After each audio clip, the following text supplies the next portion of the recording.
my calculations are correct, when this baby hits 88 miles per hour, you're going to see some serious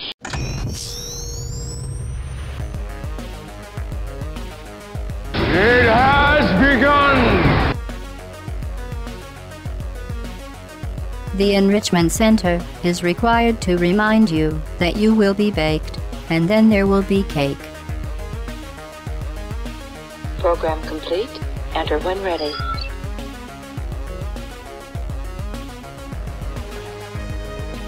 It's time for the week's latest news in tech, gaming, movies, TV, and all things geeky.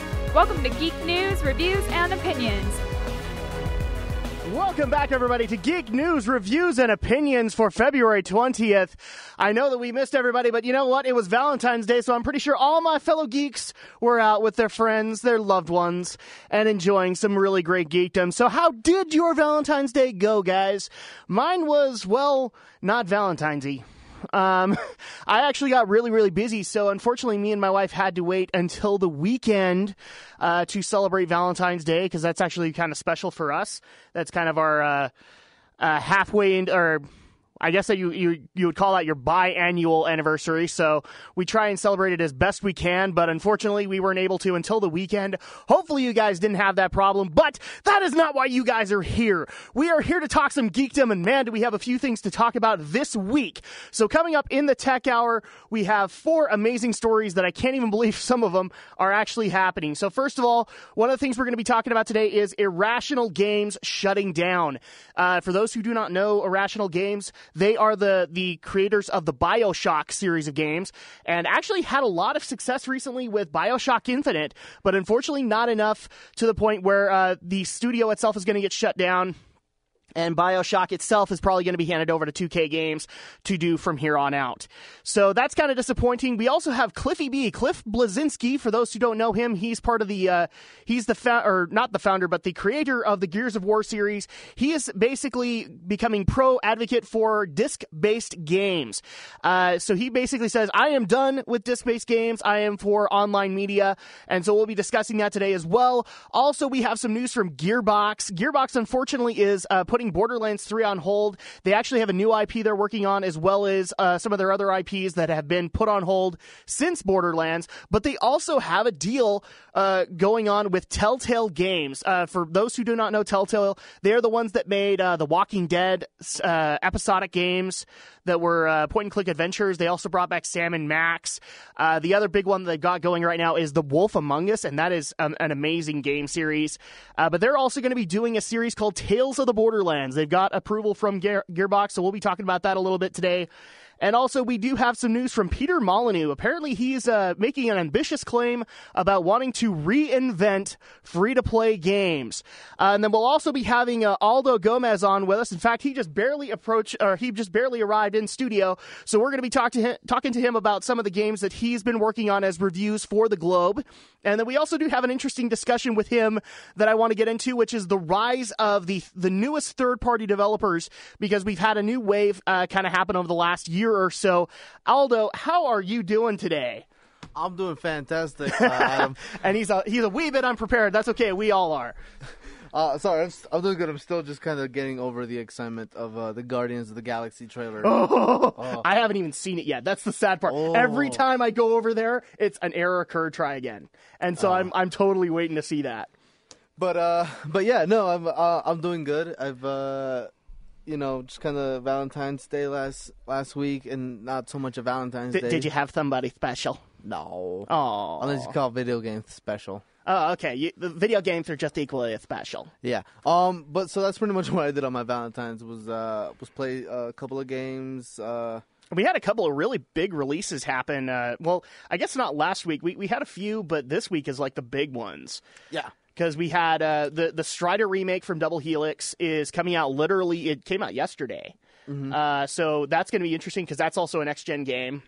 We also had I don't know if it's celebrated or reviled, is Lightning Returns. Just barely. I think that came out today. That has literally the best way to explain that it is the sequel that nobody asked for. Exactly. But everybody's happy to have. Exactly. It's the weirdest thing with Square Enix is that, 13 did not do so well. I have actually not played 13-2 yet. As I keep saying, I have this giant stack of games that I just haven't gone through. And you don't need to play 13-2. Well, I'll probably play it just for the heck of it because I actually do like the Lightning character, and one of my favorite voice actresses, Laura Bailey, voices her sister. So I will probably play it just for that, especially since she's the main character. But Lightning Returns, I'll admit to you, I was not expecting it at all. Usually Square Enix does not do sequels. They've kind of gotten into a kick with it recently because we got 10-2. We've gotten all the the Final Fantasy VII compilation stuff. But exactly. Lightning Returns was the game nobody expected at all. So that just barely came out. And then also you've been playing, and I'm actually kind of happy that you have because I've been hearing lots of good things about it. And we're going to get into it a little bit later with Bravery Default. Bravely. Is it Bravely? Yeah, Bravely. Okay, so we are going to get into that, but also we do have a lot of great news to go over, and then like I just said, I do want to get into the discussion of, back in the day when we were kids, we had Capcom. We had a bunch of Japanese developers, so Capcom, Konami, Nintendo. Now we're actually getting into like legitimate. Over the last couple of years, we've had some legitimate U.S. developers. We've had BioWare. We've had Bungie. We've had Gearbox. Sucker Punch. And now we're also having the introduction of Mercury Steam, who's working with Konami on, in fact, that's another game that came out this week, I think, Lords of Shadow 2. Comes on the 25th, actually. On the 25th. Yeah. And so, they're basically in charge of Konami's Castlevania series, which has kept that series in-house. We have Double Helix, which has done a really great remake to Killer Instinct, and they just barely did Strider. Yeah. So that's going to be interesting because I'm hearing great reviews about that as well. We also have Way Forward, which started off as an independent studio and then basically got the fame for doing Double Dragon Neon, and then eventually went on to do the DuckTales Remastered, and both of which are really great games, and Way Forward is actually looking towards other projects from what I hear from the big studios. But we've got a lot to talk about. But in the meantime, I have to keep you guys waiting because we got to take a quick break.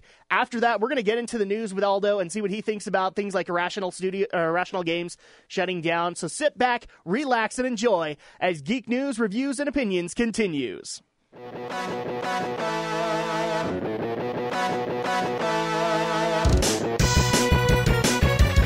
Welcome back to Geek News, Reviews, and Opinions right here on Radio SLCC, your online student source. And we're here with Aldo Gomez, and we're going to actually start going through the news, the tech news of the week, starting with Irrational Games shutting down. Now, like I said before, they are the creators of the BioShock series, so they've been fairly successful. They had really great success in 2007 with BioShock, then went into, I think it was 2010, with BioShock 2, and then we had BioShock Infinite. Yeah. And the DLC, which has been fairly successful from what I understand. The first patch, not so much, but I do know that the Return to Rapture has done fairly well for them. Yeah, the Buried Under the Sea, I think. It's Burial at Sea, and then it's actually kind of a shocker that since they're doing so well that it's a BioShocker, you could say. It's oh my gosh, I see what you're doing there. It's a BioShock. Irrational Games co-founder Ken Levine confirms that the 15-person team are going to lose their jobs as he starts up a quote smaller, more entrepreneurial endeavor of Take-Two. And then we do have some quotes from him via GameSpot. We basically he was saying, "I'm winding down Irrational Games as you know it. I'll be starting a smaller, more entrepreneurial endeavor at Take-Two. That does mean that he's going to be parting way with the 15 employees. Supposedly, who knows? They may be getting brought back in. We'll never know, at least until they unveil this new endeavor that he wants to do. So that is kind of a sad thing because, to my knowledge, that means the BioShock series is going to be handed over to Take-Two or to 2K Games, and so that's going to be interesting because we've seen Irrational do these last three games. We don't know what Take-Two is going to, or why do I want to keep saying Take-Two? 2K, we don't know what they're going to do with it. Hopefully, that's why Take-Two Interactive.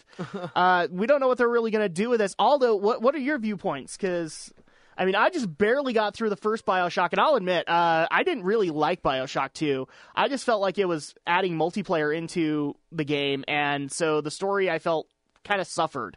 but I am excited to play BioShock Infinite eventually. So. Yeah. See, I kind of had the same opinion. I mean, I like BioShock 2 quite a bit, and it's one of those. To me, it's funny because it's one of those. It has that Pixar statement where it's a bad game for the series, but it's a better game than like more games out there. If that makes sense. But yeah, no, I mean BioShock 1 and BioShock Infinite are fantastic games and they're great stuff.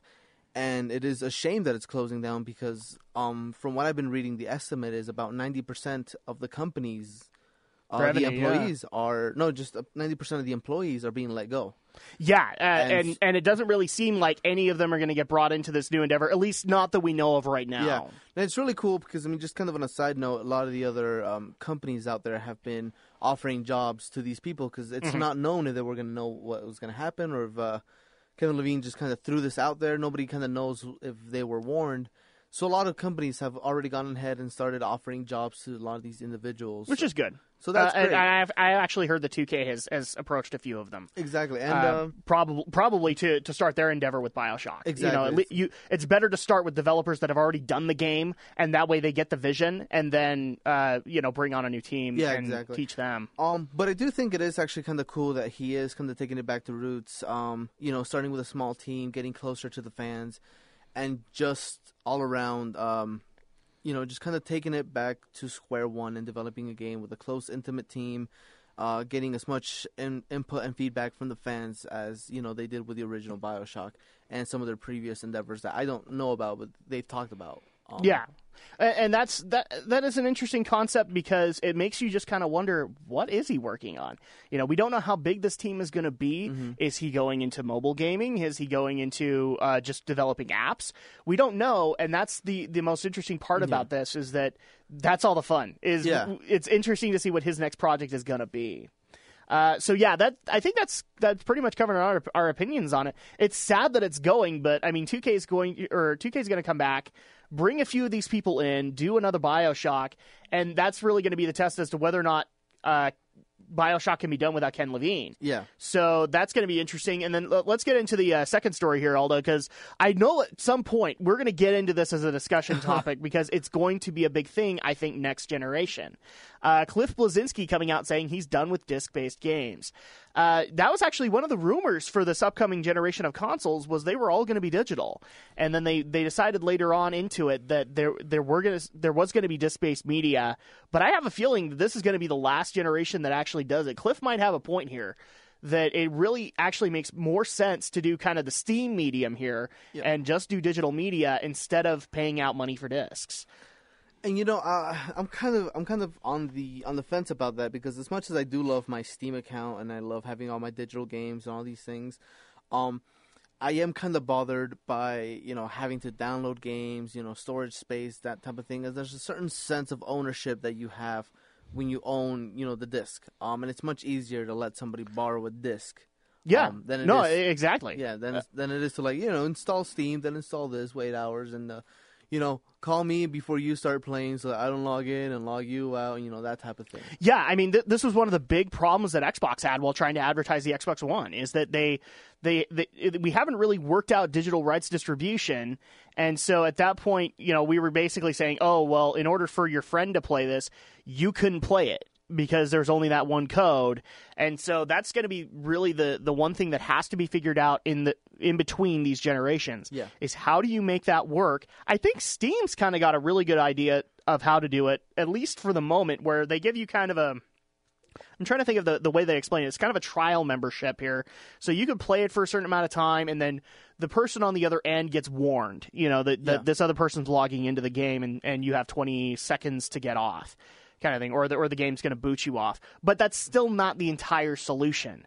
At that point, we really need to figure out a way to, okay, if you want to let people borrow, then you can do that. My only thing with it also is, one of the reasons that I personally keep disc-based media is simply to collect it. I love the artwork. I love some of the story that you can get from the manuals, as well as if there's collector's editions, you get nice little toys from it. Yeah. So what happens there?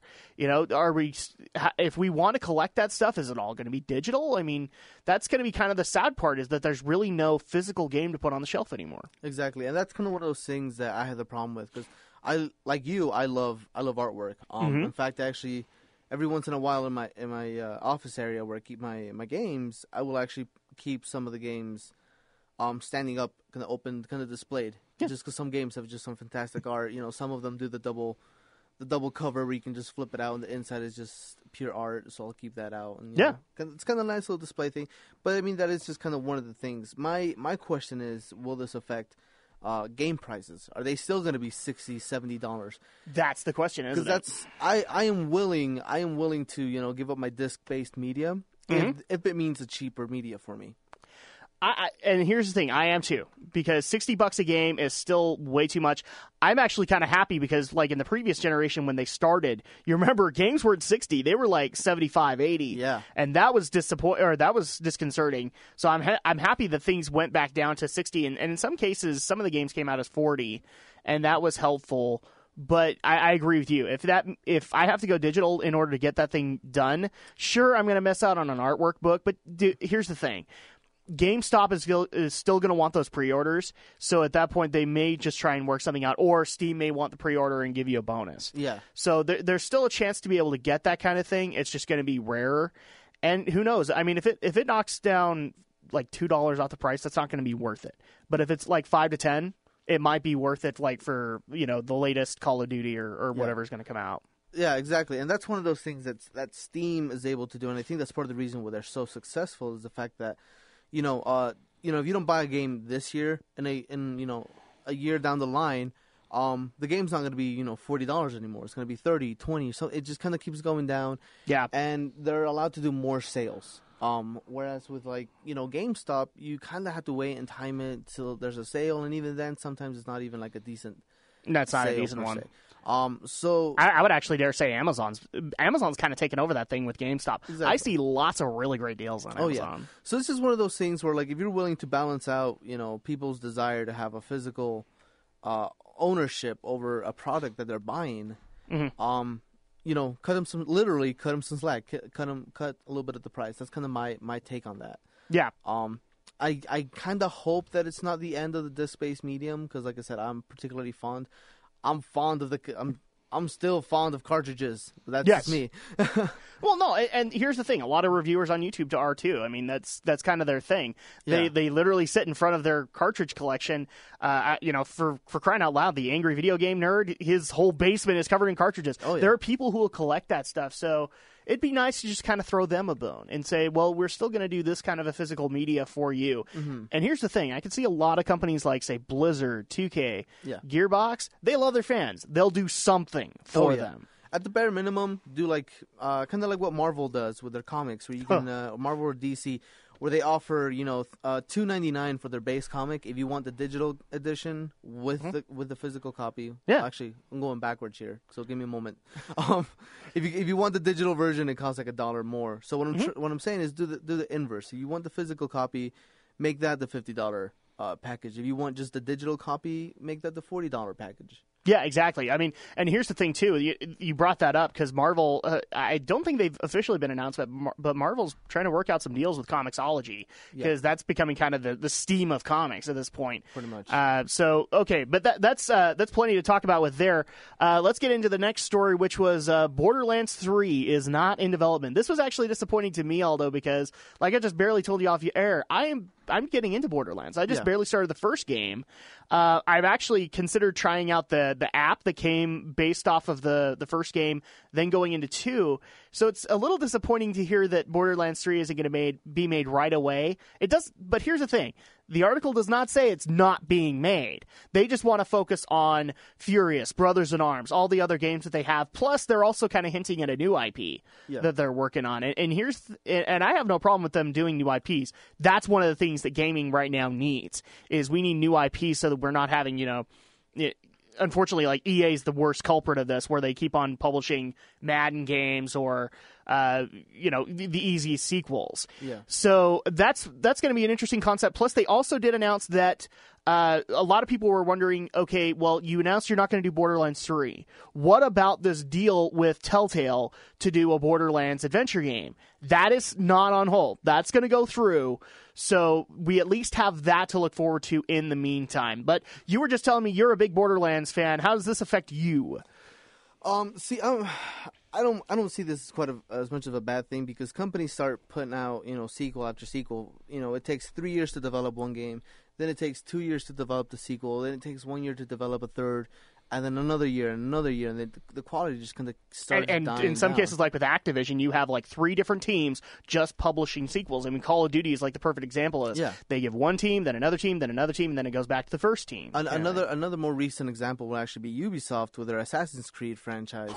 Okay. It took 4 or 5 years to come out with Assassin's Creed, then it took 3 years to come out with Assassin's Creed 2. And a year between each of the sequels, because it was just one big game. I don't fault that for any reason.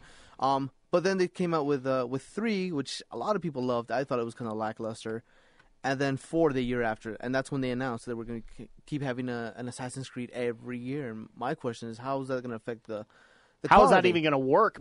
I mean, the fact that they could do Brotherhood and Revelations a year apart was that they already had their character. All they had to do was establish new maps. Exactly. I think really in a lot of cases, Brotherhood, a majority of that development was multiplayer, trying to set that up. Revelations was a little bit more story developed. And here's the thing. I'm actually working on Assassin's Creed 3 myself, so I'm liking what I'm seeing so far. I kind of see what your problem is, though. Is it's kind of lackluster. It doesn't really have a whole lot going for it as far as story.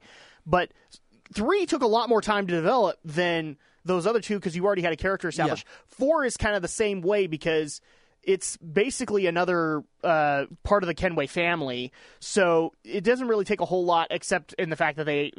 And here's the thing, guys. I haven't played 4, so I'm assuming that it's all established ship combat in a lot of cases. Yeah, it pretty much just polishes some of the mechanics from the previous one. So that's kind of my worry. Oh, that's kind of my relief with the Borderland news, is I'm happy that they're taking some time to sit back and kind of let it breathe a little bit. Explore their other IPs and other properties that they have. One of the things that I'm kind of excited for, at least with Borderlands 3, is now here's the thing. I'm in Borderlands 1, but I didn't even know this until later on. Anthony Birch of Hey Ash, What You Playing fame, he was part of the writing staff of Borderlands 2. They even brought in Ashley Birch to play Tiny Tina. So that's like the thing I'm most excited for, because I love Hey Ash, What You Playing. And I'm really hoping they bring him back for Tales of the Borderlands and Borderlands 3. I'm really hoping for the same. But one of the reasons I'm not that worried about it is because they have so much DLC for it. Where if you're kind of jumping into it late in the game, like you and I, chances are we're probably going to be entertained playing that DLC for quite a while. Oh, yeah. I've already seen a DLC pack in Borderlands 2 that I already think I'm going to have absolute fun over. Exactly. And that's one of the things I'm liking. Here's the thing, guys. I'm still in like the main Borderlands story, but I got the Game of the Year edition. Holy crap, 4 DLC packs. Yeah. And all of them have something entertaining. And that's saying something for me, because like I've said in previous radio broadcasts, I am done with zombie games. Mm-hmm. But that DLC pack for Borderlands, I'll play that. Yeah. That looks fun. And that's different because, like, for Red Dead Redemption, I would never touch the zombie pack. I'd never touch the zombie maps for Call of Duty. Mm-hmm. It just wouldn't happen because I am totally done. Yeah. But Borderlands looks different enough that I'd actually pick it up. And all the DLC packs look just absolutely awesome as far as their stories. So that's going to be interesting to see what Gearbox does.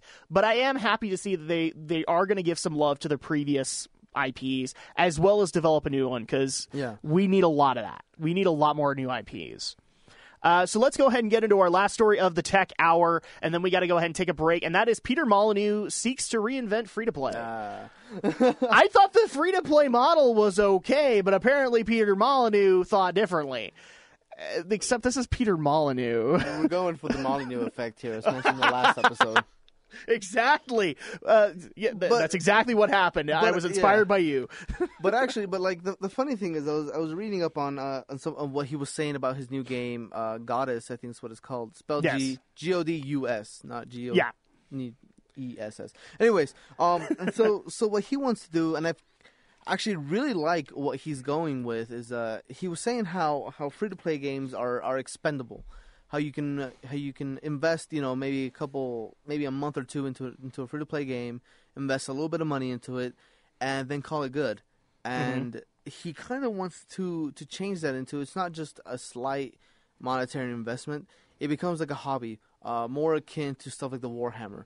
Because how many Warhammer players do you know that actually play Warhammer? Because the real treat to Warhammer you mean like the tabletop game? Yeah. The real treat of Warhammer isn't actually playing Warhammer, because it has tons of rules, long gameplay, all these things. Oh, yeah. The real treat in Warhammer is kind of getting the figures, building your army, kind of doing that gloating thing. And that's kind of the approach he wants to take to a free-to-play game, where you have, your base game, but the real fun or the real investment, on the company side of it is the fact that people kind of keep coming back for it, and it becomes a hobby where they're kind of purchasing limited things. However, there's already companies that have already done that, and probably in a better way that he's trying to implement it. So I'm talking to stuff like Skylanders, Disney Infinity, Pokemon Rumble. Yeah, okay. Where they have the game, but they already have the hobby, which is buying and picking up the figures. Exactly. I mean, Pokemon fans, they do everything. They buy the games, they buy the cards, or you can have specialized fans, that just get the games or just get the cards. So, and here's the thing. I don't have a lot of Warhammer friends, but I have a lot of Warhammer 40K friends. Yeah. And that's what they do a lot of the time. It is not really playing those hour-long games. They love painting the figures. So if that's really what Molyneux is going for, I think he'll be okay with it. It's always worrisome for me because free to play isn't exactly something that I'm totally on board with. I get that it's a really great casual concept, but like for example when Star Wars went free to play, that bothered me because it was already established in one model, and then they went into this whole other new model. And then I've actually been playing a lot of free-to-play games, but they haven't really given me a motivation to pay into the game. Exactly, and that's kind of what Molyneux wants to change, that it's not an expendable game that you have in your collection that you can come back to every now and then. He wants to make it a hobby more than a game type of thing. And that might be a little bit better, because I've seen some successful free-to-play games, but a lot of people, I think, have kind of failed in the model. One of the examples that I would give is I picked up last year PopCap's Plants vs. Zombies 2, and I actually think that's probably a bad adoption of free-to-play because I have no motivation to do it, and in fact, you can just go through the game without doing it. Well, that's actually really, in my opinion, that's actually a really good way to do free-to-play because that does give fans an incentive to play the game as a whole, whereas if you tell me it's a free-to-play,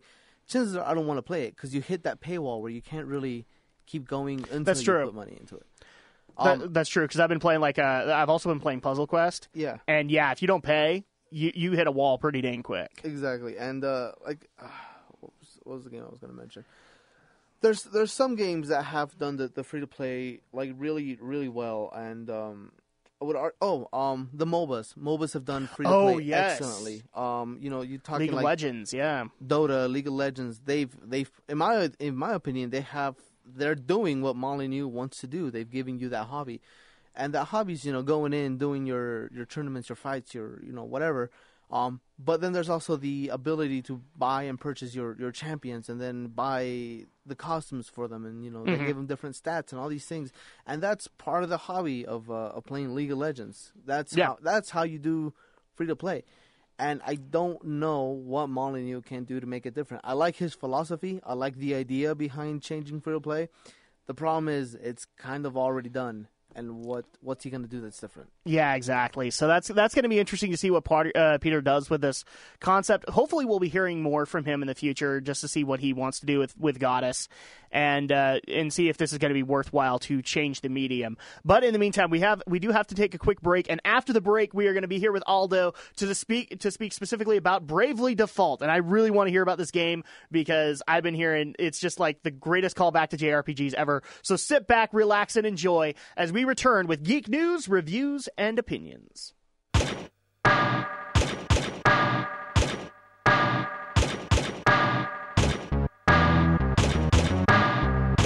Welcome back to Geek News, Reviews, and Opinions right here on Radio SLCC, your online student source. And we are back with Aldo Gomez, and he's got some hopefully some good news for me because this game has been getting talked about all over the place. It is Bravely Default for the 3DS, and it is supposed to be the most interesting callback to JRPGs. But Aldo, take it away. I really want to hear what you thought about it. Oh, so Bravely Default is just, in my opinion, it's just a fantastic game. I have not had this much fun with an old school Final Fantasy game in a while. Mostly because of the mechanic that's tied into the name of the game, which is the Brave and Default features of combat. And to kind of explain them is the default is like the defend action from typical RPGs where your character doesn't fight and he kind of just defends, so you take less damage. Typically not something that we use because you usually want to either give damage or you want to heal or something. Nobody usually defends just for the heck of it. Yeah. But it gives you a reward for it. Every time you default, you get what's called a brave point. You can have up to 3 brave points in addition to your base point. And so after you've defaulted as many times as you want, even though you only get 3 points, you can then use your brave option. And what that lets you do, that lets you use your brave points. Okay. Does it use all 3 at that given point? No, you can actually choose how many you want to use. At some point in the story, do the brave points reset at all, or do they just stay with you until you use them? No, they're per combat. So every time you enter a new fight, you start out with your 1 brave point. Okay. And so then you can use your brave points, and that allows you to do as many actions as you have brave points, to attack, heal, or whatever. So for the most part, what I'll do is I will default 3 times. So that gives me my 4 turns. So my next turn, I will do my brave, and I'll attack 4 times in the same. I'll attack 3 times the third turn, and use my last option to either heal or to examine my opponent, so I know how much health he has left. So this basically just gives you kind of like a 3-round advantage, because it sounds to me like these are 3 uninterrupted rounds. It is just you attacking the boss or the enemies or things like that.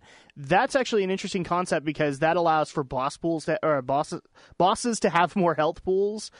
That's an interesting concept. And it is very risk reward because if you start out a fight, and I made this mistake actually yesterday when I was in a boss fight. I was starting to get desperate, so instead of defaulting, once I reached my base BP, I went ahead and just braved and put myself into the negative. I had negative 3 points, and what that did is for the next 3 turns, I couldn't do anything. The boss got the advantage. Yeah, so I couldn't block, I couldn't attack, I couldn't heal because I overspent my brave points because I didn't default and I didn't build up my BP points. So it is very much a risk-reward thing. When I'm out in the field, I will go ahead and just brave into my negatives to just take care of the lower minions. Yeah, but that's not grinding. Yeah, but that's not something you can do with boss battles. And the more interesting thing is that enemies also have the option to brave and default as well. Really? So you will have enemies who I guess they get desperate, so they will also brave into the negative numbers. To try and take off as much health as you, and that leaves them weak that leaves them without any options for 2 or 3 turns or whatever many times. So the same mistakes that you make, they also make too.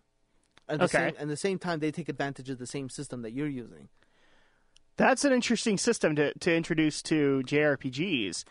The other thing I also wanted to talk to you about a little bit is supposedly, I guess you create a town in this one, and you can actually hire your own vendors, and if you give them enough bonuses, then you can actually get them to sell rare items. Is that accurate, or? Yeah, so basically it has this little house mechanic, kind of like what the Pokemon Black and White and Black and White 2 had, where it's this little village that used to be your village, but in the beginning of the story, it gets completely destroyed. So your main character is rebuilding it, and so using Spot Pass and internet features, you get more people to go into your town, and you start rebuilding your town. So you have to build shops, and you have to build houses, and they build families, and you get more people and more employees. You can build bigger, better things. You can hire more people, and that's when you can start getting more rare items, stronger weapons, that type of thing. See, that's an interesting feature because I've seen a lot of JRPGs over the years try to incorporate you build your own ship or you build your own town kind of feature. and I always felt like to some degree they failed. For example, Suikoden and Breath of Fire used to do this, and they were interesting at first, but then eventually it became kind of rinse, lather, repeat. And so that actually sounds to me like it's going to add another interesting feature to it. Yeah, and it's nice because it's not a necessary thing. You don't have to build your town. I mean, it's appreciated because it is your home village that was destroyed. Yeah. But I don't usually use Spot Pass. I don't usually use my internet features when it comes to RPGs. So it is very optional. It's not one of those things where you get to a point and it's like, whoa, you haven't built 42 houses yet. You can't progress with the story. No. That's good, though. It's just an online feature. It doesn't have anything to do with the story, which for me is a great thing, too, because like side quests, you have to really motivate me to get involved with them. And the great thing about the game is it's so customizable, not in a sense of you dress up your character and that type of thing. It's just in how it presents everything to you, from the job class to the actual game experience. Unlike regular JRPGs like Final Fantasy or Days Gone Past, it has difficulty settings, and it has autosave, and it has save points. So as you're playing the game, if you're in the middle of grinding and you're low on health, you ran out of your potions, you need to get back to the village, you can actually go into your into the settings mid-game and take the random encounters down to 0 and just hike it all the way back home. That's a great button right there. It also has the option if you get stuck on a boss battle and you keep failing it and you don't want to grind, you can actually knock the difficulty down before you enter into the boss battle and take that down. If you really want to make it, if you're having trouble, if you're kind of like me where you're on the go and you can't really afford to look for save spots, you can turn on autosave. Every time you go into a new area, it saves for you. Like a new floor of a dungeon and stuff like that. Yeah, that type of thing. And it's cool because you can turn on and off these features. So you want to go for an extremely hardcore experience, you can raise the difficulty up to high. You can raise the random encounter up to high. You can take off the autosave.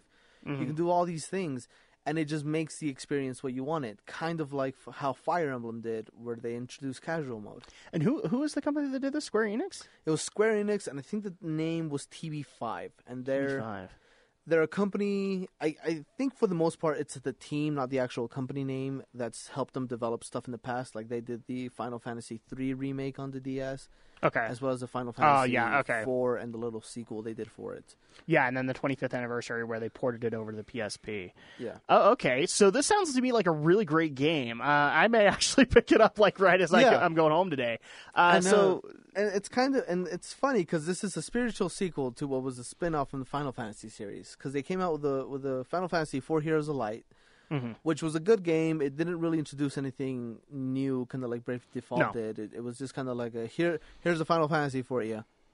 Enjoy it type of thing. Exactly. Get your fix. Yeah, and so it didn't do that extremely well in sales. So they decided to not make it into a Final Fantasy title. But the funny thing is, it has all the makings of a Final Fantasy. You have your 4 Sounds heroes. to me like it, yeah. Yeah, you have your 4 heroes. Your main story is about these 4 crystals that are falling apart, and so you have to fix them before they destroy the universe.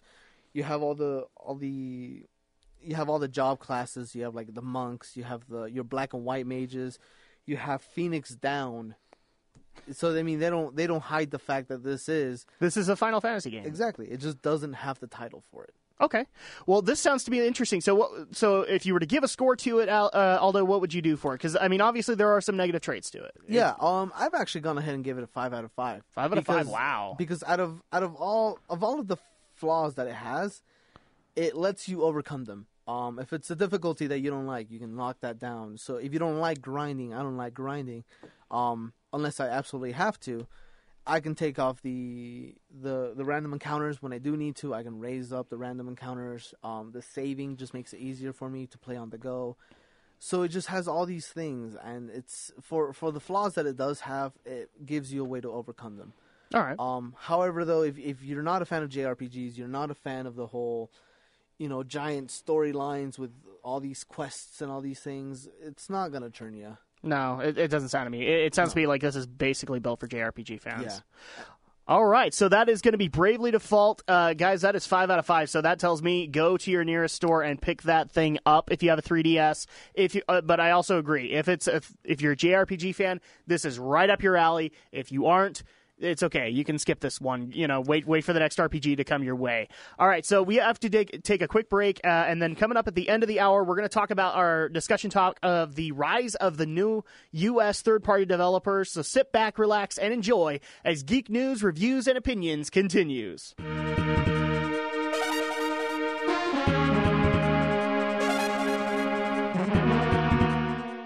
Welcome back to Geek News, Reviews, and Opinions right here on Radio SLCC, your online student source.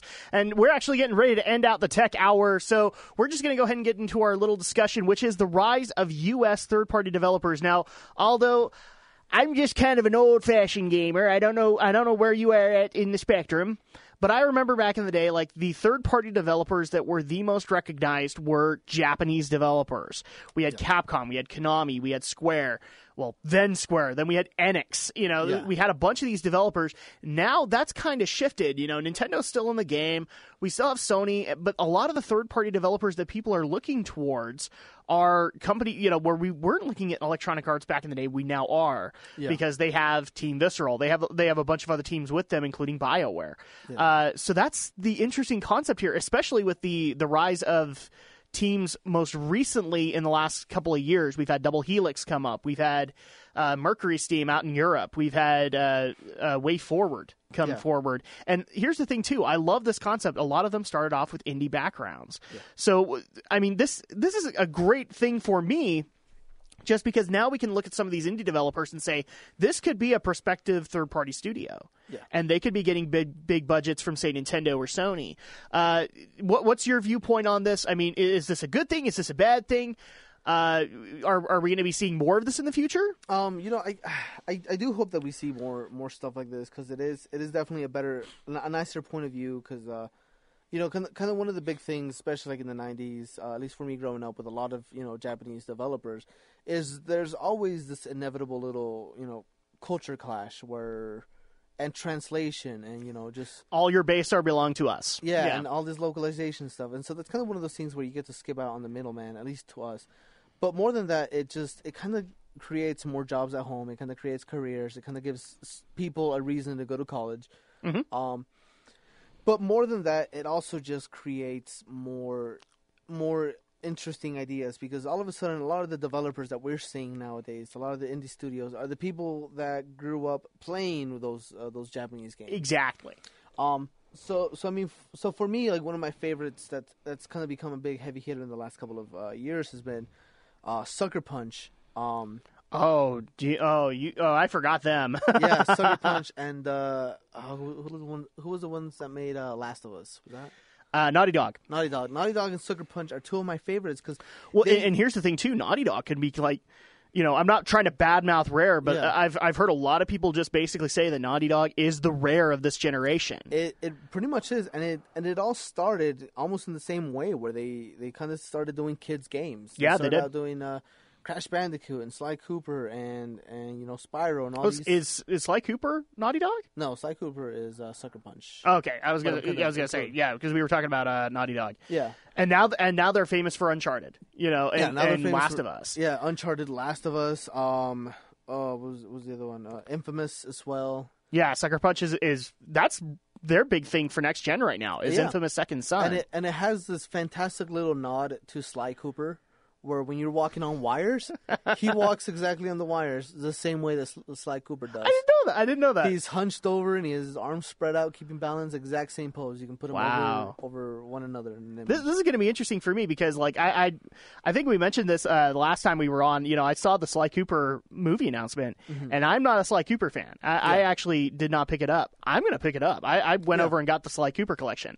So that's interesting. And I forgot about Sucker Punch. I mean, we have so many great third-party studios that are coming out of the U.S. And here's the thing. I kind of want to stop this right here, because the bottom line is I am not bad-mouthing the Japanese studios. No. They're still fine. I just want to see more integrated national studios. I'm especially happy that we have Europe involved, too, because Mercury Steam has done great with Castlevania. I think one of the best examples of an international team is probably Ubisoft. Yes. Who for all their faults and flaws, have done an excellent job, especially with their Assassin's Creed franchise. Yeah, and here's the thing. They've made a lot of really crappy PR announcements over the last couple of days. Mm-hmm. I cannot deny the fact that they make great games. Yeah. I'm not a Rayman fan, but there's dozens of Rayman fans. Oh, yeah. You know, and even though they come out and say stupid things from their PR team, oh, we're not going to make games unless they're sequels, you know, they still do produce great products. Oh, yeah. Because of Prince of Persia, we have Assassin's Creed. Yeah. If anything, it just kind of disappoints me because I'd love to see them go back to Prince of Persia at some point. And I'm kind of happy that one of the few titles that they have gone back to not fault on their we only make sequels promises when they made the last Splinter Cell game. And that was honestly one of my favorite Splinter Cell games since Chaos Theory. And that was a Blacklist? Yeah. Yeah. Blacklist was just fun. It was a great throwback, and I played it with the difficulty up, and it just took me back to those days of waiting for like 20 minutes, memorizing patterns, and just doing all these things. And again, we're not knocking Ubisoft. Just because their PR team says something stupid does not necessarily mean they make bad games. They make great games. I'm a personal fan of Assassin's Creed, even though I have my own beefs with 3, and I have some beefs with 4 from what I've seen, but I'm liking it. I'm really liking the games. The same thing happens, like, I don't know how many times I've thought about picking up Rayman. I don't know how many times. And it's just, the only reason that I don't pick it up is because Rayman has like this weird development cycle where they go for years without doing anything. Yeah. But then they come out with other new IPs that are just as interesting. So that's one of the greatest parts about this whole thing is that we don't just have one country developing and therefore we have culture clashes like you said, or things like that, or we expect the same games over and over and over again. We have European teams now getting involved. We have U.S. teams now getting involved. And I would like to see even more of that. I want to see, you know, I do know there's a bit of a gaming market out in South America. If they actually came up with a gaming studio, I would love to see what they come up with. Exactly, you know? So this is actually a great thing. I think we're both in agreement that this is something that needs to continue on. But as much as I want to discuss this even more, we might even do that for another day. But we are out of time. So next time, or on the next hour, we're going to be talking about entertainment, movies, TV. Just to give people an example of what we're going to be talking about, Tim Burton has come out and said that he's working on Beetlejuice 2. The Simpsons are going to be airing a special Lego episode. This is actually interesting considering the Lego movie just came out. And then we also have new information from the Clone Wars team about Star Wars Rebels. So sit back, relax, and enjoy as the next hour of Geek News, Reviews, and Opinions continues. Also, we're going to be having Stephen Romney on. We missed him last time, but we're going to try and bring him on this week. So sit back and relax as we come back in a little bit. I aim to misbehave. If you test me, you will fail. Calm down, Doctor. Now is not the time for fear. That comes later.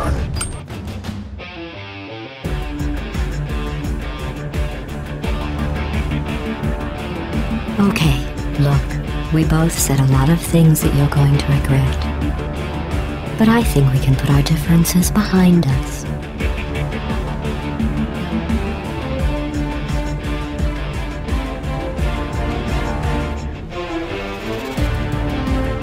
You thought this was over?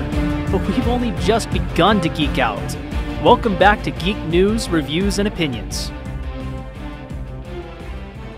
Welcome back to Geek News, Reviews, and Opinions right here on Radio SLCC, your online student source. We are now into the entertainment hour. Once again, I want to ask to all the new viewers, welcome. How was your Valentine's Day weekend? For me, it was not so eventful in the Valentine's department. I actually was kind of busy working on some other things. It's funny when you actually like set up a bunch of appointments like 6 months in advance, and then you just kind of sit there, oh, it's 6 months. I don't have to worry about that. And then all of a sudden, they just kind of pile up. And then when you get to that week, it's like, oh, no, everything is here, and I can't get rid of any of it. So, unfortunately, I actually had to wait on my Valentine's Day plans with my wife until the weekend. But hopefully you guys didn't have the same issue.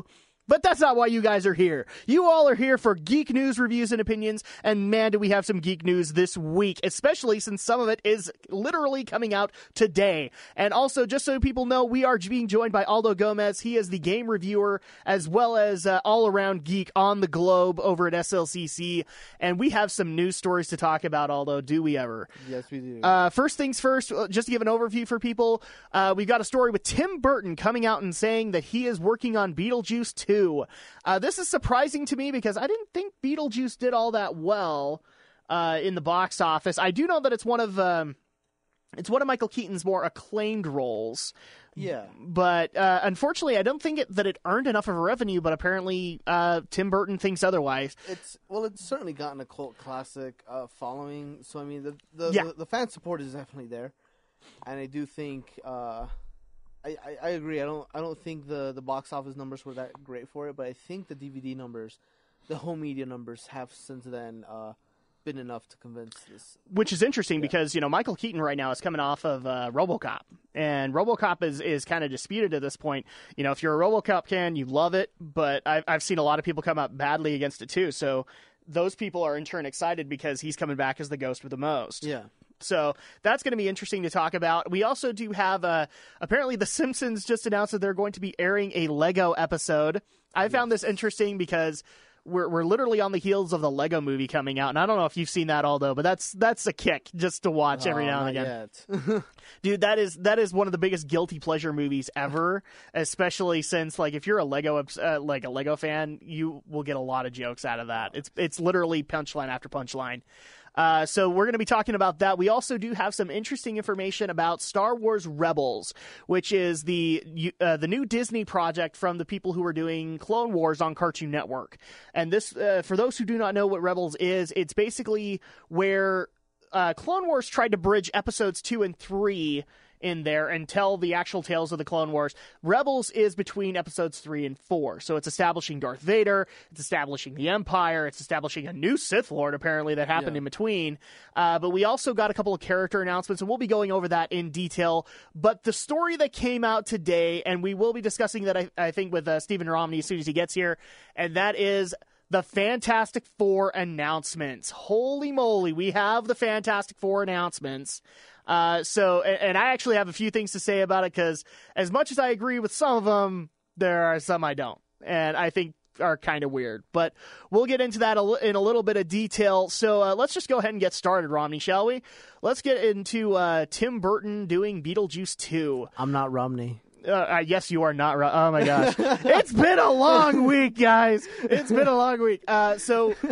Yes. So Tim Burton getting into Beetlejuice 2. The way that we found out about it was actually through Michael Keaton, how he basically announced that he was going to be coming back as the ghost with the most. Then we went on to a reveal, I guess, from Tim Burton. I'm trying to get a quote from him, but unfortunately there isn't a whole lot in this IGN story about it. But, we were just talking about it. This is kind of one of those cult classic movies. Another comparison that I can think of with is Tron. Again, we've been talking. It's not like this movie made a lot of money, but there's been enough of a following behind it that it probably does merit at least one sequel. Yeah. Now, whether or not it's going to do well with it, whether or not they can bring back enough of the original cast, who knows? Yeah, and it's one of those things where I think I've heard about a lot of the actors. I can't remember the name of the little girl from the movie, but I do know that she has said that if they were going to do a sequel, that she was more than happy to jump on it and be part of it. And I know obviously Michael Keaton definitely wants to do it, and he's obviously on board. And Tim Burton. And I think once you have Tim Burton on board, I think it's not so much a question of if will they do it. It's of when and how much are they. Yeah, and this might be actually a really great thing because that's considered. I mean, Beetlejuice is considered one of Michael Keaton's best roles. Definitely. So at this point, that might be a good thing for him because I've been seeing that he's been getting a lot of criticism for his portrayal in RoboCop, just because it really does kind of look like he's. And I kind of agree with this concept. It looks like he's kind of phoning it in. Like, this wasn't what he really wanted to play. Yeah. And so the fact that, he's going to go back to a project that he loves. Yeah. And now we actually get to see legit Michael Keaton, which is a first for me because, like all the big Michael Keaton movies. I'm going to get slapped around by my fellow geeks here. A lot of the big Michael Keaton roles I've never seen. Oh, so gosh. I have not seen the original Beetlejuice enough. I've seen like a lot of the Alec Baldwin scenes of it. I have not seen the original Batman or Batman Returns. I've not seen them. And apparently a lot of people tell me to go see, I think it's Multiplicity, which is like the one comedy that everybody likes that he did aside from Beetlejuice. I've not seen that one either. Yeah, so this is going to be interesting for me because I actually do want to go see a legit Michael Keaton movie and see if he's got the chops. But yeah, I would also like to see enough of these cast return. The question I have, however, though, is are we going to be seeing Helena Bonham Carter in this? Because it's kind of a Tim Burton trope now to bring in his wife. You know, and I'm pretty sure Johnny Depp's going to be in it, and he's going to be that too. I forgot about that one. And he's probably going to murder her, and that's probably the beginning of the movie. Oh. And he's going to come out with the Jack. No, he's not going to come out with the Jack Sparrow voice because Tim Burton apparently doesn't like Jack Sparrow. So that's not his creation. He's not dark enough. Exactly. Not enough swirls on the costume. Yeah. So if anything, we'll probably get like a return to Edward. There you go. He'll be Edward Scissorhands, and he murders Helena Bonham Carter. Yeah. That'll be how it ends. So I am excited for it, and it's one of those things where it has such a cult status that I do believe that there is enough support for it financially for him to do it. So I'm looking forward to it. Yeah, it'll be interesting. Now let's just go ahead and get into our second story before we go into break, and that is The Simpsons are going to be airing a special Lego episode. I actually love it when we get spoof episodes like from Family Guy or South Park or things like that, where they actually work with other developments. So like, for example, Simpsons are doing stuff with Lego. South Park did it with Warcraft. Yeah. We have Family Guy doing Star Wars kind of thing. Oh, well, one of my favorite ones, actually, one of the little fun bits of trivia is that when Family Guy did their multiverse episode, where Brian and Stewie are going through the different universes, and they end up on the Disney universe. they actually had legitimate Disney animators come and draw that section. Oh yeah, and that was I've seen clips of that. Unfortunately, I missed the episode, but I've seen clips of that. Yeah. That is beautifully animated right there, and that is Disney. Right, so that's a great thing to do. I brought up South Park and Warcraft. Yeah. That was an awesome concept because Blizzard came in and designed all the in-game stuff for it. And this is going to be equally interesting just because we're having full-on Lego animation, and we just barely saw the Lego movie come out. And the Lego movie is, you haven't seen it, Romney, or wow, Jiminy Christmas! You haven't seen it, Aldo, but it is a really great movie. It's one of the few movies where I love Will Ferrell in it. Yeah. So this will be interesting. It's also interesting to note that this is going to be the 550th episode of The Simpsons. Holy moly! It has been out for 550 episodes. The thing I'm kind of hoping for, and I'm kind of hoping that this is what this means, is that we get a Simpsons Lego set. Unless there is one, and I think that's pretty much the announcement right there. Yeah. You know, if they've developed it, there's a good chance there is one. Oh, yeah, because I can't imagine them. I mean, actually, I can't imagine them going through all that trouble to make those Lego figures just for the I'll tell you one other thing I'm excited for. Mm-hmm. I want to see TT Games do a Simpsons game. Oh, yeah. That'd be hilarious. Oh, that would be fantastic, because they've had a couple, and they've been kind of meh. So I would like to see. That's one of the things that The Simpsons hasn't really been able to do is make legitimate good games. Yeah. Tapped Out may be one of those few cases where they did. But that's really, it's a free to play game. You get to make your own Springfield, so it's not actually based off the legit Springfield. It'd be really cool to see a Lego driven Springfield. And the great thing about the Simpsons is they have one factor that not a whole lot of other shows have, which is just a great sense of continuity. Characters have died, characters have evolved. And they're not exactly brought back. That's the thing. And one of the great things about it is that Springfield, the entire town, has a set structure. Buildings are always in the same place. You can map out Springfield, and people have. People have made Counter-Strike maps of the entire Simpsons town because the episodes are just that consistent. And for me, that makes it feel like that would just be right up Lego's alley or Telltale Games. Oh, it would be awesome for them to do. Or is it Telltale or is it Traveler's Tales? Traveler's Tales. Traveler's Tales. I and here's the thing. I love what they do with the Lego series of games.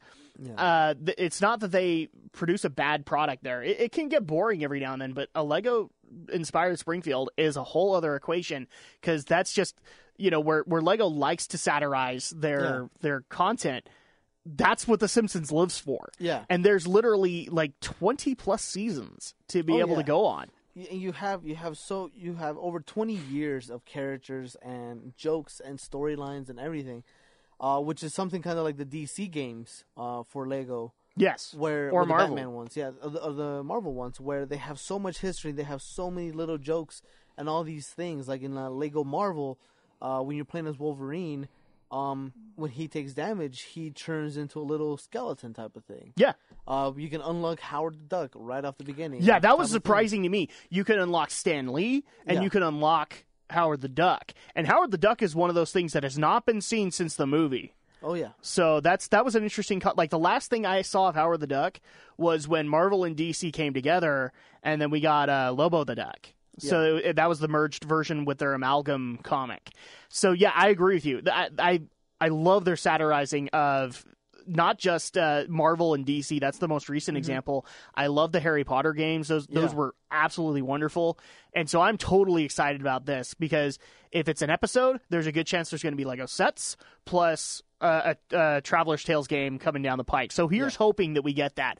But we got to take a quick break. In the meantime, though, coming up next, we're going to be talking about the new teasers for Star Wars Rebels, as well as Fantastic Four, and hopefully we will be joined by Stephen Romney in the next little bit. But sit back, relax, and enjoy as Geek News, Reviews, and Opinions continues.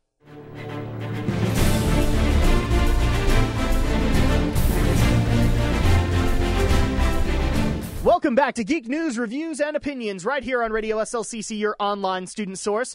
So, although we have a few other things to talk about in news this week, one of which is Star Wars Rebels. And we kind of got into the overview of it. It is the same team that did Clone Wars. They're now working for Disney. Yeah. And so now they are doing Rebels. And I'll admit, here's the thing. I loved Clone Wars when it first came out. And I'm not talking the Tartakovsky thing. I love that. Yeah. But, the Clone Wars series was cool in its first season. I didn't catch on till later. I heard about Darth Maul coming back and things like that, but I never went back to it. I might go back to it before Rebels. Yeah. But Rebels excites me because this is really the Empire that I want to see. This is the Empire I grew up with, where they're actually evil. And so I'm totally excited about this. And a few of the announcements that we got was basically, now that we have an idea of what the Empire is going to look like and the fact that they have a Sith Lord who's an apprentice of... I'm not sure if they actually confirmed it, if he was an apprentice of Darth Vader or if he was an apprentice of Palpatine. But we're getting a new Sith Lord, and now we've got an announcement of the new main characters, the good guys. Just a couple of teasers. So we have Spark, who's supposed to be the Cowboy Jedi, I guess is what they're calling him. He sounds to me like a Kyle Katarn character. We also have Ignite. Ignite, I haven't seen a whole lot of information about this guy, but he does look kind of like the tech guy, where he's going to be the hacker, so to speak. And then we also do have Chopper, who's going to be our R2-D2 of the franchise. Right. So that'll be interesting. I actually like the fact that we're not having R2-D2, the legit one. Yeah. We're having another R2 unit. And so things can get interesting there. Oh, I'm sorry. Ignite is not the name. It's Ezra. And then the Cowboy Jedi is named Kanan. My bad. I should read into these articles deeper. But, I mean, here's the thing. It really kind of sits to me like the original trilogy did, where you don't have a legit Jedi. You don't have a legit here or there. You had a kid, a smuggler, a princess. And so that, even though this is kind of an odd mashing up of ways to go, I do like the idea of what they're doing here. Yeah, and actually one of the characters that you missed out on that I think they just barely announced either yesterday or today was Sabine. Hold on one. I actually forgot about that one. Sabine, that may have been the one trailer that I wasn't able to watch, but I was kind of excited for it. Although, why don't you go into a little bit about Sabine? Oh, so Sabine is the female protagonist of the series that they just announced, which is actually really cool because it was kind of becoming way too testosterone and metal-filled. Yes. So they have this girl who's a Mandalorian. Ooh, really? She's a Mandalorian, so she has a helmet, but she's also like a graffiti artist. So she's kind of Banksy with a Boba Fett fetish. Oh, that is amazing to me. So they show her, tagging places and doing all these things, and then at the end of the trailer, she grabs this Mandalorian helmet. She's like, "I'm also a Mandalorian," and she puts it on, and then she just kind of rockets away. And I was like, this is a female protagonist I could get behind. This is awesome. All right, and we are also welcoming into the studio Stephen Romney. He is the movie reviewer for the Globe over at SLCC. How are you doing today, Romney? I'm doing quite fine. All right, and so you're actually getting right into this conversation right here and now with Rebels. Are you excited for Star Wars Rebels? Well, to be honest, not entirely, partially because I don't have cable, but I can see why some people would be. Yeah. Because I'm not as huge of a fan of Star Wars. I mean, I grew up with the original trilogy. Well, that's basically what this is. So that's I agree with you. That's the exciting part about this. So what about the characters? Are you interested in what we're basically talking about? We got a cowboy Jedi here. We got what seems like a smuggler kind of type hacker guy. We've got a new R2 unit. This is going to be the first time where we've gone with someone aside from R2-D2. That'll be a nice change of pace. And then we've got this. Oh, this is awesome. A Mandalorian is actually a good guy this time around. Yeah, Mandalorian graffiti artist. Yes, that's amazing. I love Boba Fett as a character. Jango can jump off up here. As far as I don't really like Jango that much, especially the game Bounty Hunter. But I kind of liked it, but towards the end of the game, though, the game it was pretty much it had a good first few levels. But then it just went downhill during that Rancor battle scene where you have all your gear taken away. Exactly. That was the problem with it. And so, yes, this is going to be very exciting because now we've seen the Imperial side of Rebels, which is going to be the Imperials that we remember and we love. And that's the part that I love the most about Rebels. The other thing also is that we have the good guys now. So now the stakes have kind of been set for this.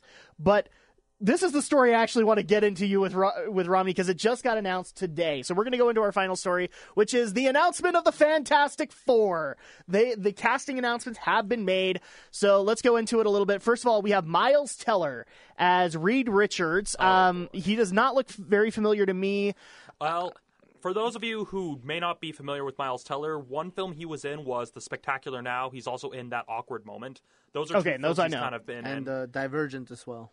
Oh, yeah. That's right. He's in the Divergent. Yeah. So we have the screenshot on the article you got pulled up there, apparently, where he's apparently trying to do an impersonation of Jean-Claude Van Damme. I hit you, and then I hit you, and then I kick you, and then I'm the winner. I am the winner. And then this one we actually kind of knew about already, which was Michael B. Jordan, who's going to be playing Johnny Storm. That one was flying around for quite a while. People were kind of signing off on all sides. And it was actually kind of interesting because one reaction that was actually pretty well thought out comes from Grace Randolph, who does her YouTube channel Beyond the Trailer. Yeah. And she kind of explained how, although it's good to try to kind of work in diversity isn't limited to just race. No. But also to not just race, not just gender, but also age. And that was kind of a major problem. Yeah, that's the other thing that's interesting about this is it's a younger Johnny Storm.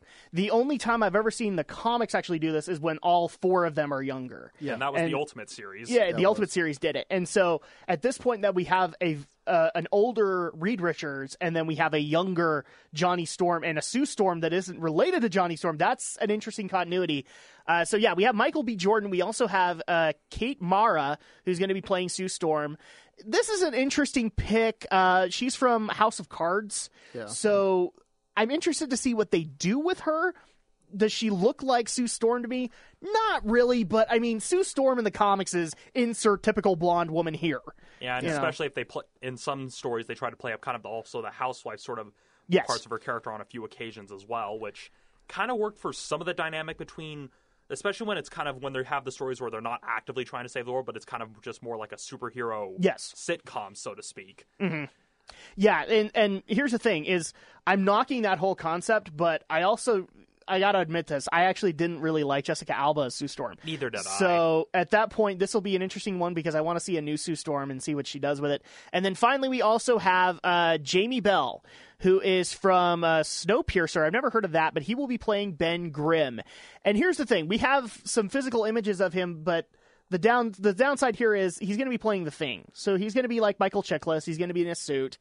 And really? So I've heard quite the opposite, saying that they were going to go with a CGI thing for this reboot. Oh, they were? Yeah. That actually would be a better idea because I remember Michael Chiklis complaining about the Thing suit. Yeah. And the problem is that you have to make this thing look big and bulky, and that means you have to put in a lot of foam, you have to put in a lot of filler, and that just totally detracts. And it stints their movements as well, whereas if they go with CGI, it'll allow for kind of some more dynamic movements, allow things to look a little more fluid because there's a reason that they often make the jokes with like the Japanese monster movies of how it's two guys in a suit, they can barely move, barely see. Yeah, in fact, the second movie did that, didn't they? Where they were making fun of Michael Chiklis and the fact that he was in a thing suit, and they just kind of made fun of Godzilla in it.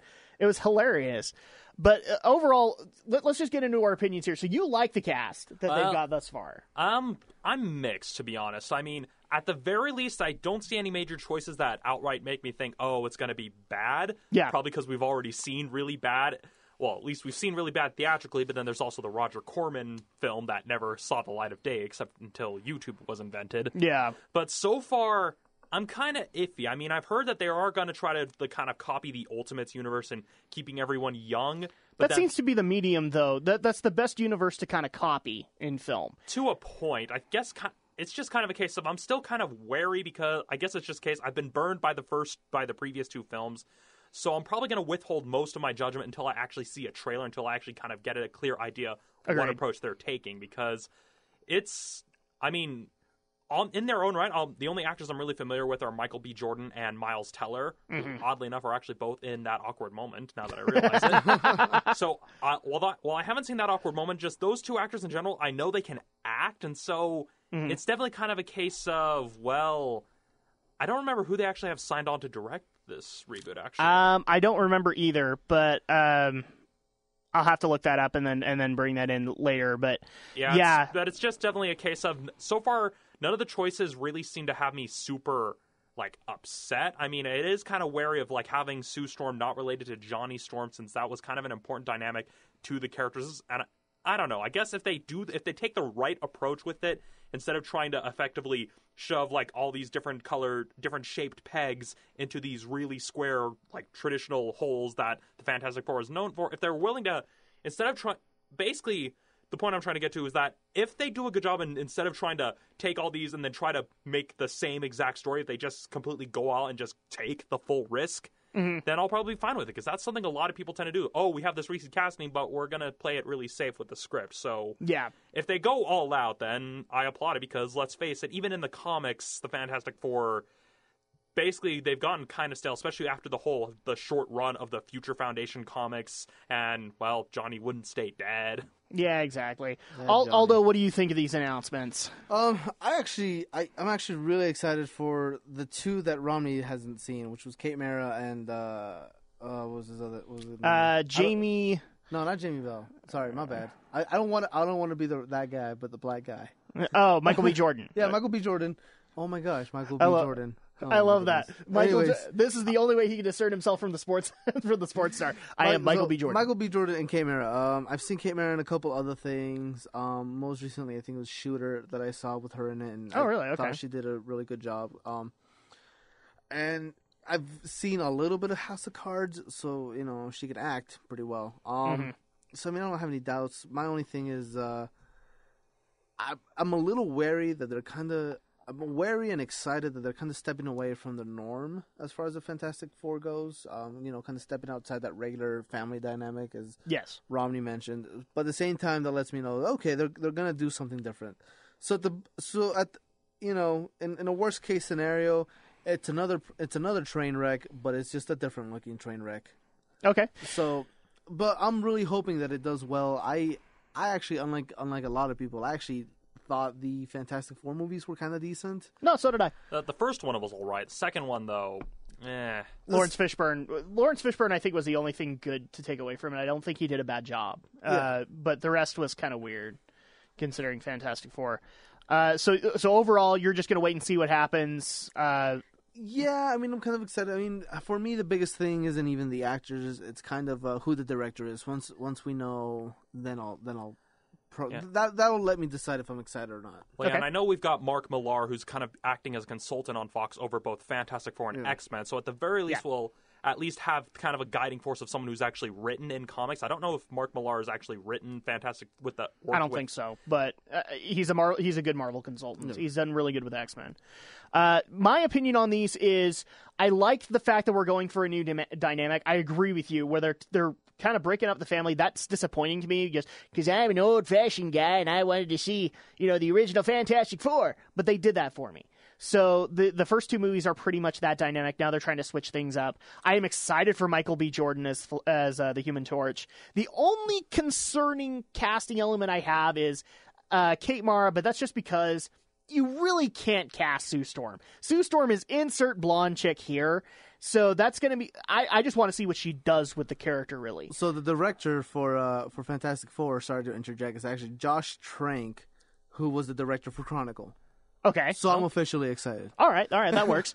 The only major casting problem that I have, and this is just a nitpick, is Miles Teller. And the only reason I have a problem with him is he doesn't really look like Reed Richards to me. Yeah. But see, here's the reason I have that problem is I think they cast Reed Richards perfectly in the previous two movies. Yeah. Like in the previous movies, it was kind of case everything else was right except for Sue Storm. That was kind of my main exactly thought. That and the whole problem of we had to do so many things of when she's invisible she's naked, and we had to do that joke over and over and over again. And that was just kind of dinky. Plus, I don't really think Jessica Alba knew what to do with the character, because she was supposed to be she's supposed to be one of the most powerful psychics in the Marvel Universe, and Jessica didn't really know, I think, how to come off with that. Yeah, and it's kind of hard to do the Invisible Woman pose because it looks really good in comics. It doesn't look that... Psychic battles are just not that amazing. Yes. I mean, hence why Patrick Stewart doesn't have a whole lot of role in the X-Men movies. And there is a way you can kind of do psychic battles to a point. Really, the only time I've ever seen a psychic battle really done well has been in the film Hero by Zhang Yimou, because that was... Because you literally saw the battle, but you had the pretense, this is in their mind. Yeah, that's what they really need to do is find a way to kind of make the astral plane. And then you can do legit psychic battles. Yeah. But unfortunately, we actually need to take a quick break. When we come back, we're going to get to know Romney a little bit and find out what he thinks about the other two stories that we had just briefly. But in the meantime, sit back, relax, and enjoy as Geek News, Reviews, and Opinions continues right here on Radio SLCC.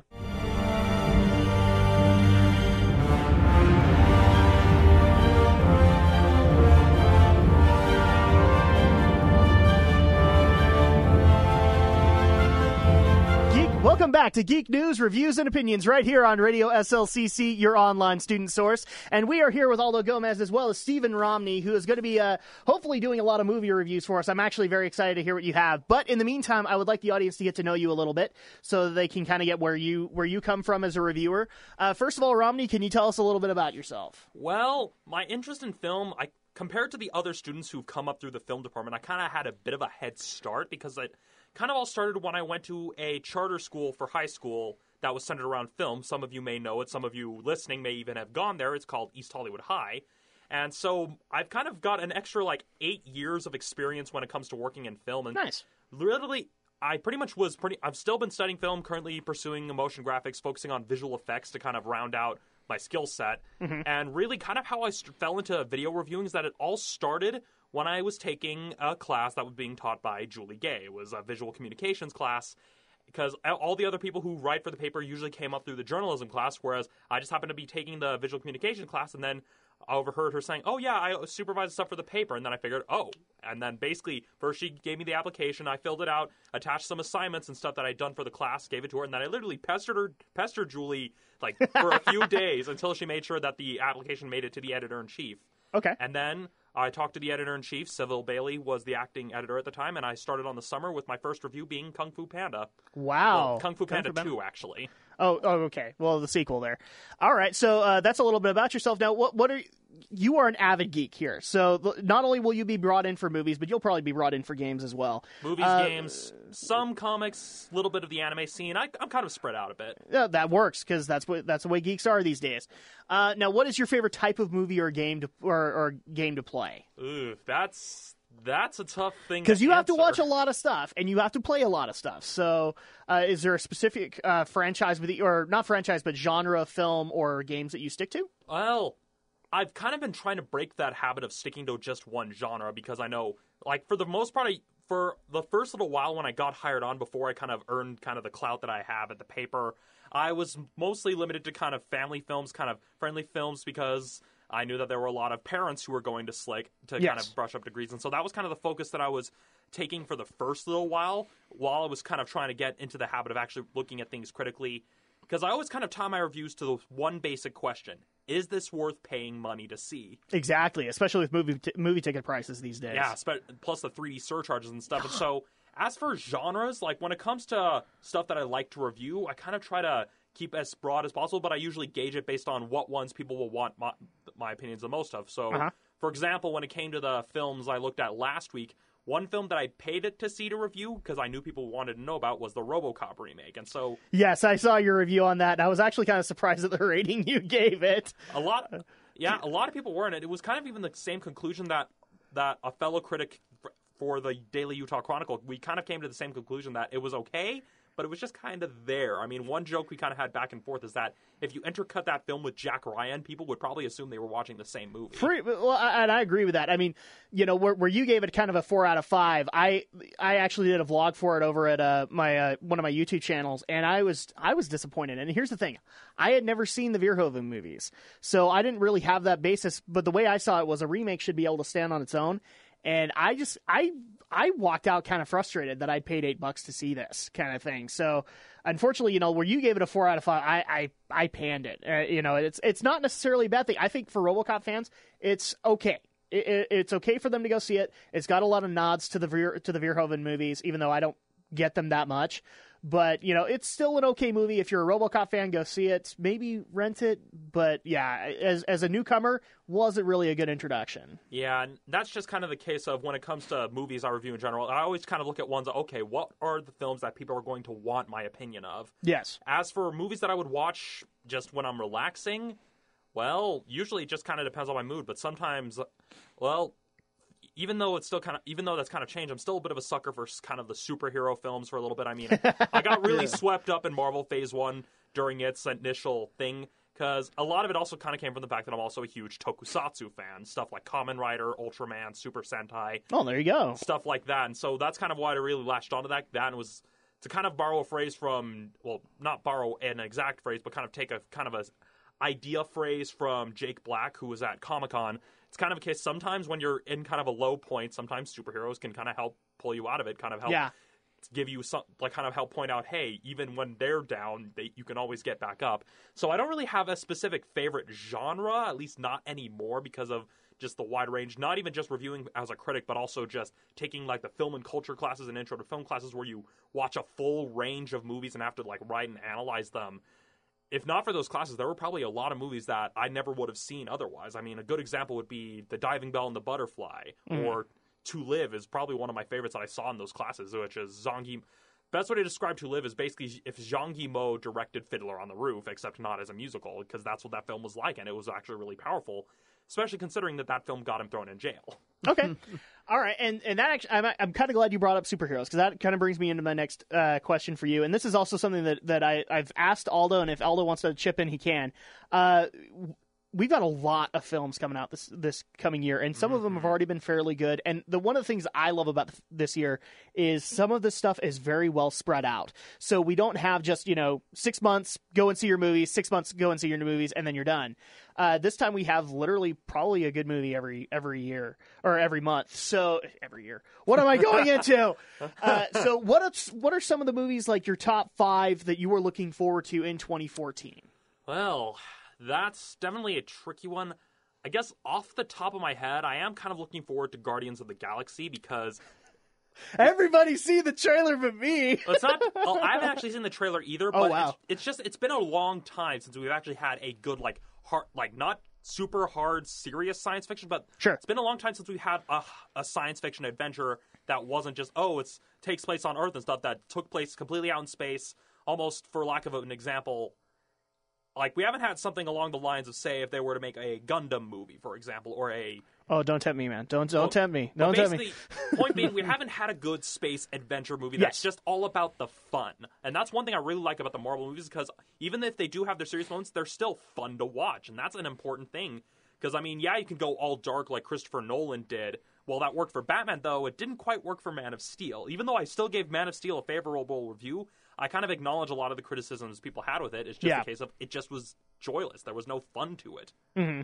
So Guardians of the Galaxy is a big one that you're looking forward to. What about you mentioned that you like hero films. So what about Spider-Man, Captain America? Well, I don't know. Captain America, I'm a kind of mostly because of just mostly because I'm kind of worried about the time they're releasing it, because the time they chose to release Captain America isn't a particularly good time to release a movie. I mean, if you look at what happened to John Carter and just how poorly that's kind of the problem, is that people are used to the formula of good movies come out in the summer and in the winter. Summer and holidays, those are the two big seasons. And yeah. As for Spider-Man, I think they're making the same mistake that they made with the third Tobey Maguire film and the X-Men Villain movies. Fest 2014. Pretty much. It's too crowded. I mean, at first I thought, and you missed it. Like last time we were talking about, a fifth villain is now in it. Oh, come on. Okay, so now we have Electro, we have Rhino, we have Hobgoblin or Green Goblin being introduced, and then Shocker was supposed to be in it, but he got panned. Now that's been replaced because they're going to do like an introduction of Mysterio. Oh, boy. So I agree with you wholeheartedly. Don't do this, because you don't give enough time to establish these villains. Especially, like, you have a unique concept here of Paul Giamatti as Rhino, and I'm not even... I'm kind of worried about this version of Electro, but Jamie Foxx is a good actor. You're not giving enough time to introduce him, though. I know. I was excited when I saw that he was playing Electro. Okay, that kind of adds to the science thing if he was going to be the main driving villain. But just I see this, and they're basically making worse mistakes than they did with Spider-Man 3, because Spider-Man 3 had like two. Yeah, I guess you could argue three villains if you want to throw in James Franco's character, but the two main villains were Sandman and Venom. Yes, and originally the movie was based around Sandman. It was because of Fox that they brought in Venom. And I still think you're reading too much into it, because as far as I've heard, the villains aren't in there. They're being teased. For the most part, Goblin and Mysterio. I do think that Rhino and Electro are definitely in it. Yeah, they are the confirmed two villains. But I just don't like the fact that they're trying to hint at new ones right off the If you look at the poster, they've kind of almost unofficially confirmed, I'm guessing Green Goblin, since it's Harry Osborn. Yeah. And I think he's going to be more of a I'm at the end type of thing. I'm a mastermind behind everything type of character. Yeah. Not so much actually him fighting. Yeah, that's going to be an interesting take to do, especially since they're actually going to be doing this. I can't even remember his name now. Peter Parker's dad, where he's either a S.H.I.E.L.D. agent or something like that, and there's so much secrets around him. Yeah. So it's going to be interesting what they do with it. So the superhero scene, it looks to me like it's going to be very interesting, especially since we have Guardians of the Galaxy, which is going to be part of the Wave 2 Marvel movies, which will lead into Age of Ultron, and then we're going to go right into Ant-Man and a few others. But in the meantime, we do need to take another quick break, so thank you once again, Romney, for answering these questions, and we do want to get your feedback on some of the stories that we did cover. But in the meantime, sit back, relax, and enjoy as Geek News, Reviews, and Opinions continues.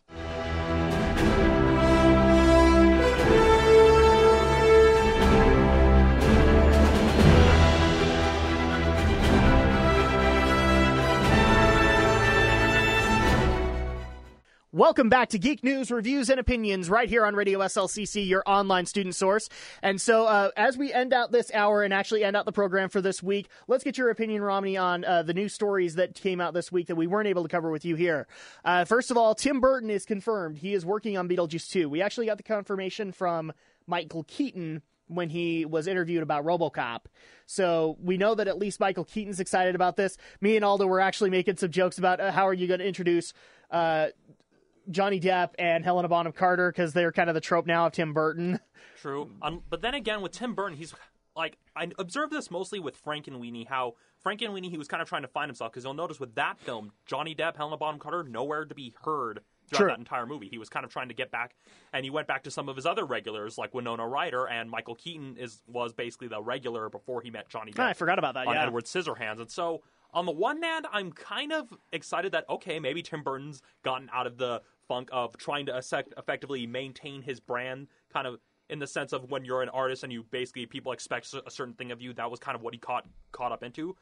But the biggest problem that I've noticed, that most of the people who are familiar with the film are probably a lot older, and so you still got a whole crop of people who have never seen the previous Beetlejuice that you're going to have to get up to speed. So yeah, it'll be definitely tricky. One thing that would be cool is if they brought Alec Baldwin back, not so much to just straight up reprise his character, but as kind of a nice nod.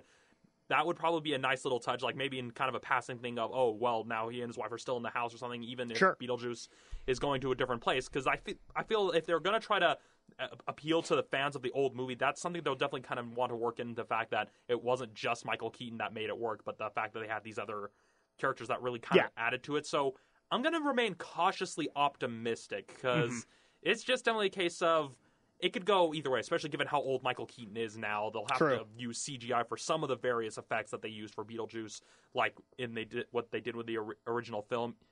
Unless they want to try to go with stop motion, but even then, that would be kind of a risky decision. Yeah, I don't see them doing it.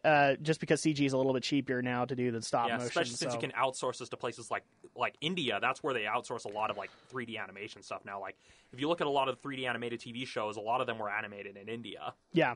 And then the other story that I wanted to get your opinion on is the 550th episode of The Simpsons is going to be Lego.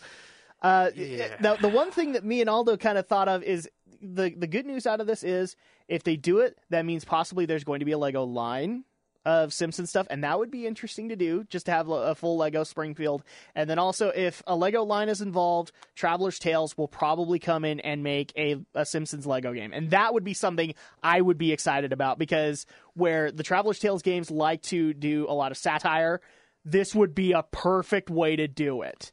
With all the Simpsons continuity. I'm kind of on the fence in regards to that. I mean, first off, I haven't seen the Lego movie, even though everyone else and their mother that has seen you need to see it. It's awesome. Yeah, that's what everyone keeps telling me. But just in regards to The Simpsons, it could go either way. I mean, as an entire episode, kind of iffy. I mean, The Simpsons have been known for doing fairly creative couch gags. I mean, they had the robot chicken couch gag. They had the Miyazaki couch gag. Yeah. But an entire episode, that might be pushing it a little bit. Could be. And as for like the Lego, like the merchandising stuff, that one, I'm surprised they haven't done it already. I mean, exactly. Of course, with the Lego Simpsons game, they already did kind of have a satire game-wise with the Simpsons game. But they did. I guess if they hand it off to the right people, if there's like enough communication between... There's been a lot of Simpsons games, including the most recent one is Tapped Out. The Facebook game. Or is it a Facebook game? Not that I know of. I think it's just a mobile game. Yeah. It's EA Origin. I know that much. But yeah, that makes us all shudder, obviously. All right, so it sounds to me like you're cautiously optimistic about that one as well. Yeah, because, I mean, I'm kind of one of those people that kind of keep thinking, why hasn't The Simpsons ended yet? Because it's... Yes. Because, I mean, I used to follow the show religiously throughout childhood and throughout high school, but then it was the risque thing to follow. Now Family Guy and South Park break lines every week. Well, that and it's also just a case of they're getting too desperate in their attempts to copy Seth MacFarlane now. Yeah. And that's kind of what made me stop watching, is that now they literally do cutaway gags. It's just a case of it's just effectively animated television inbreeding going on. Exactly. They've done away with what their formula was, which was to get great writers to the fantastic comedy episodes. And they've gone away from that to relying on guest appearances and cutaway gags, like you've said. It's kind of disappointing, actually. But it is really funny to see Simpsons version of Neil Gaiman doing an Ocean's 11 style theft of children's money. Yeah, so it'll be interesting to see what they do with it. It just amazes me. This thing has been going on for 550 episodes now. Mm-hmm. And I agree with you. It should have ended like a while ago. It does have a couple of good moments here and there, but... I mean, really, I just remember back in the day when that was the risque show. Now, Trey Parker and Matt Stone and Seth MacFarlane just kind of break the line every week. Yeah. So it's kind of a nod back. And a lot of people are going to go, oh, well, you're just kind of an old fart who does this kind of thing. No.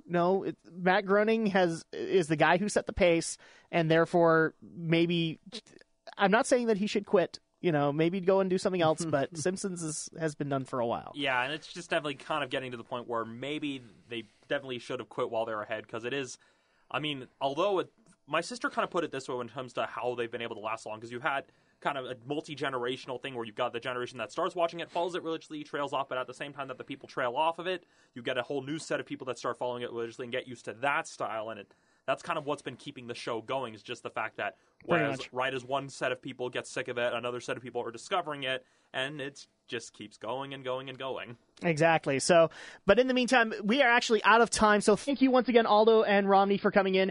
I'm hoping to see a lot of great content from you guys soon. Aldo, is there any recent reviews that you want to pimp for like the next week or two? That's Aldo. I've been having this problem all day. Romney, the radio people can't tell, but he pointed at Romney and called him out my name. This is podcasting, people. Okay, yeah. So, Romney, do you have anything, any major reviews that you've got coming up that you want people to look at? Well, people want to tune into youtube.com/ well, then again, I went through a name change, so just type in YouTube keyword Romney's Reviews. But as for any reviews coming up, tune in to my channel this Friday, and I'll have a review of 3 Days to Kill, starring Kevin Costner. Okay. And as for what I have coming up on deck, aside from that, I've also got a review of Son of God coming up, since that's been making the news lately. So those so far, the 3 main reviews coming up are 3 Days to Kill, Son of God, and The Wind Rises. And that one I'm excited for. Aldo, did you want to go ahead and pimp your Twitter or any other major projects you've got coming in? We obviously talked to you about the Bravely Default. Yeah, so I have a review for that coming in, and I think I'm going to be doing a Thief and Castlevania coming up too. Oh, Castlevania. I'm totally excited for your review on that. And then what was your Twitter again, just so people can get in contact with you? Aldo531. I'm probably going to be changing it soon, seeing as I'm using it more nowadays. But in the meantime, it's Aldo531.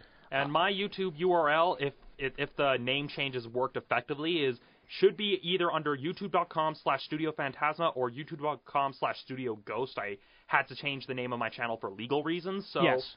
If all else fails, just type in Romney's Reviews. My channel should be the very first result. Okay.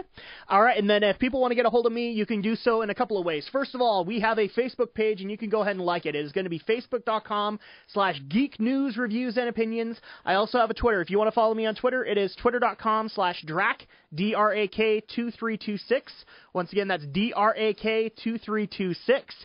And then I'm also on YouTube. I have 2 channels on YouTube. You can look up Drak2326 as well as Drak and Shadow, where I do Let's Plays, movie vlogs. We're getting ready to do game reviews and movie reviews, everything under the sun. So in the meantime, it has been great to have you guys here, and we look forward to seeing you guys next week as we return for more geek news, reviews, and opinions.